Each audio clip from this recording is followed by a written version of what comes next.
Hi, my name is Kaiser, and this is an overview of my final project. So I've been working on an Olympics unit, and I've called it Faster, Higher, Stronger. This is written for gifted education students in grades 6 and 7, and they're going to be learning about the Olympic Games. I've kind of left it open enough so I can adjust the unit to if it's being taught right before the summer or winter games, we can modify it to accommodate that.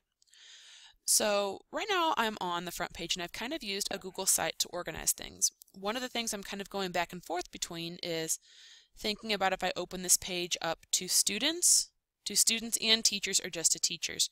And the reason why I'm going back and forth is just because that there's a lot of video links that you have to have a user account for.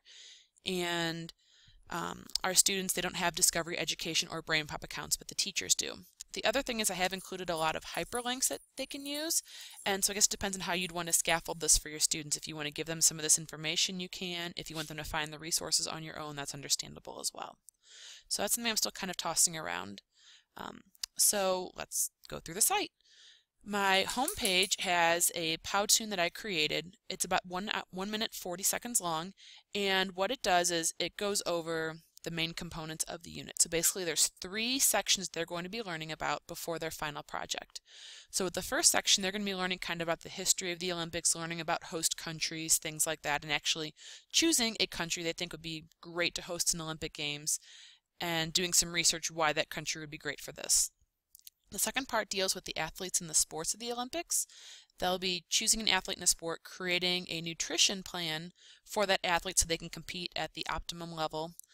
And they will also be researching sports, thinking about, what's popular in the games, what isn't, and they will actually be designing a new game that could be played in the future Olympics. And then the third section is looking at the artistry and the symbolism behind the Olympics. They'll be studying medal design, mascots, pin trading, many different things. And some of their assignments they will do is they will actually design their own mascot. They'll be looking at their own medal designs, looking at the symbolism that's incorporated in there, a lot of different things. So this will all be setting them up for their final project, which will be they'll be creating a presentation for the International Olympic Committee, and they will be proposing changes and non-changes to be made to the games. They'll be talking about things they want to keep, things they want to replace, what they want to supplement, and whatever they want to get rid of, they will also be incorporating other options what they would do. And these would be to keep the Olympics fresh, to keep them exciting for people, etc. So that is, in a nutshell, that is what that video will cover. And then finally, I've also included a BrainPop video. Now, BrainPop I know can typically be used for younger students. It can be used for older ones as well. And with this one, you do have to have the account to log in, so I also cannot play this video. But it gives a quick overview about the Olympic Games, so kind of a fun thing to show the kids. Alright, so now I've organized my lessons. This is not a complete list of lessons. This is what I have worked on so far, at least moving to the online portion. So with part 1, lesson 1, that's Olympic history. This is a video that uses Discovery Education, and it's a very short clip. It's 1 minute 27 seconds, and it shows what the first Olympics were like in ancient Greece. So just a very quick overview for the kids to see. For the second lesson in part 1, they will actually be, this is kind of going over the host cities.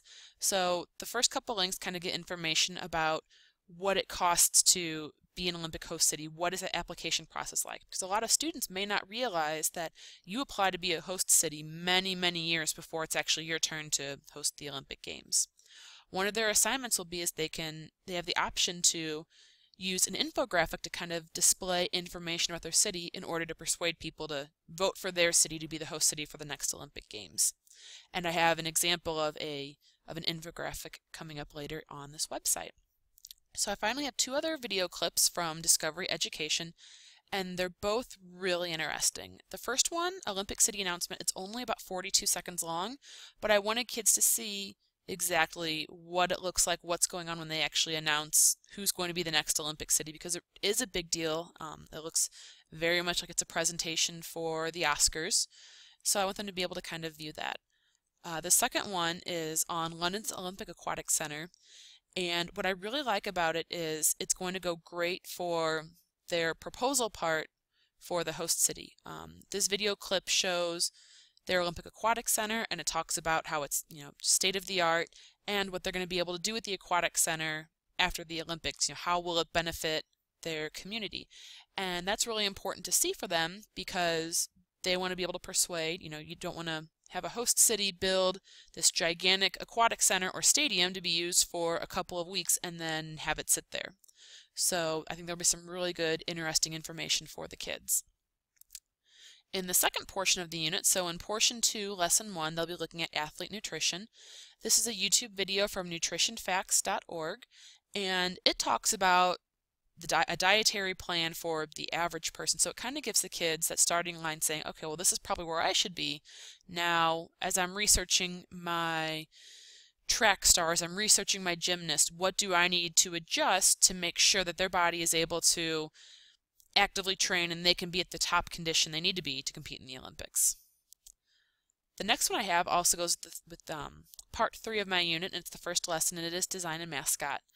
What I really like about this first link is the evolution of the mascots, and this is a video that comes from the Olympic.org website. It's about a 4.5-minute clip, and it shows the evolution of the Olympic mascot. And it's kind of cool because I think it really highlights to kids why it's so important and why people are so excited about it. Because I think maybe in our country we may not put a lot of weight on it, but in other places it's certainly a big thing. So there's some other links that give information about the mascots. And one tool they could use for their assignment is Powtoon. Whenever they research a mascot or when they create their own, they may want to make an animated story with that. This could also be an extension assignment as well as I move on, and we also got some kids who are finishing early, some who are finishing late. They will also be designing their own mascot for their new Olympic Games. So finally, I've also left a link that shows some resources for the Olympics. It gives a list of a couple books and some videos that people can look at and potentially use with their kids. And finally, I also have some technology resources. I did include my tutorial for Scratch that I made because I think that, this is a tool that I know a lot of my middle schoolers are excited to use. It gives a very brief introduction to programming. It reminds them of some of the basics, reminds them how to log in.